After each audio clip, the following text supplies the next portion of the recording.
Ulama memang terkadang membuat kita takjub atau bahkan tak percaya.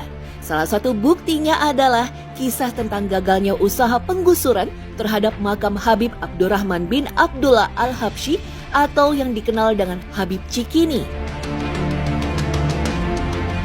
Peristiwa aneh yang terjadi di bulan Juli tahun 2010 lalu bermula dari rencana pembangunan apartemen oleh pengembang yang meliputi areal makam Habib Cikini seluas 1.500 meter. Pihak pengembang kemudian menawarkan pada ahli waris untuk memindahkan makam Habib Cikini ke tempat baru. Namun ketika mulai dilakukan pembongkaran, peristiwa aneh pun terjadi.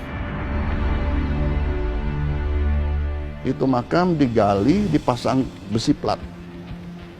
Tiap makam satu kotak besi plat, rencananya seperti orang pindahin tanaman di pot. Diangkat besi makam mau dipindah ke sana. Itu satu kotak itu beratnya 21 ton lebih kurang. Dengan pakai alat crane yang 70 sampai 80 ton. Tapi besi krennya itu patah.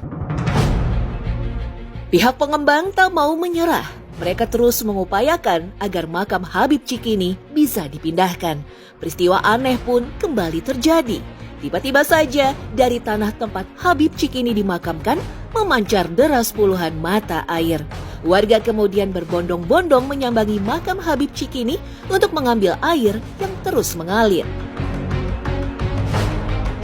Padahal sebelumnya kalau kita ziarah kemari, nggak pernah ada air, sulit.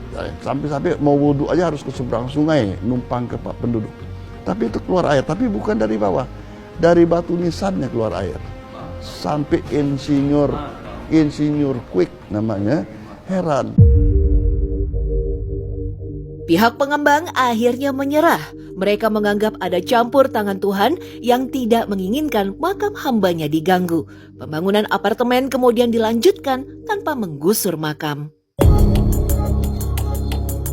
Kini kita bisa menemukan makam Habib Cikini berada di dalam bangunan masjid yang indah. Pada awal pembangunannya, banyak warga yang menyaksikan berbagai fenomena aneh yang sulit diterima akal. Sementara itu, puluhan mata airnya sampai sekarang terus dimanfaatkan untuk para peziarah. Air yang keluar dari makam ditampung di dalam toren untuk dialirkan ke sejumlah tempat di sekitar masjid. Banyak yang percaya air ini punya khasiat tertentu. Ya saya kalau setiap wudhu mau sholat tuh saya doa sama Allah, ya Allah mudah-mudahan berkahnya air keramat Habib Abdurrahman nih Allah angkat penyakit saya gitu. Dan akhirnya subhanallah itu terjadi, akhirnya sembuh juga gitu. Saya bisa rasain waktu saya sakit, ketika itu saya sakit stroke, ya udah gitu saya sering jarah, sering ngandi gitu ya, ya ada perubahan buat saya. Sampai sekarang ini saya sembuh. Kini banyak orang yang mengenal sosok Habib Abdurrahman meski tak pernah bertemu. Sosoknya menjadi suri tauladan yang baik bagi umat Islam Kota Jakarta.